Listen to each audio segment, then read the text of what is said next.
I dati sulla prostituzione sono importanti, principalmente ovviamente tocca le donne, ma non solo.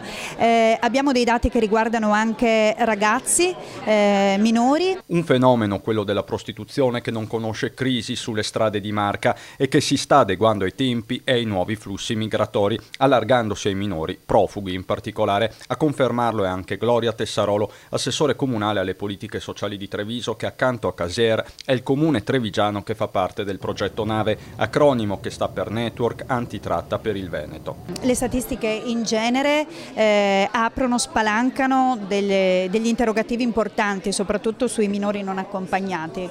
E lo sfruttamento dei minori non accompagnati, di quei bambini e ragazzi che arrivano in Italia senza genitori, è uno dei lati più inquietanti delle nuove vie della prostituzione. I casi, tutti trattati con la massima delicatezza, più che da Treviso città, arrivano dalla provincia. L'assessore si appella ai cittadini. Una cittadinanza attiva e consapevole può aiutare moltissimo. Restano i numeri del network Nave, che solo quest'anno ha garantito assistenza e inserimento sociolavorativo in tutto il Veneto a un centinaio di donne e uomini vittime di tratta, di età compresa tra i 13 e i 66 anni, di 28 nazionalità diverse. A coordinare i lavori la Regione del Veneto, che chiede però strumenti più incisivi sul fronte normativo. Una regolamentazione, ma soprattutto delle leggi chiare anche per chi oggi porta queste persone a prostituirsi oppure a avere fenomeni di sfruttamento lavorativo.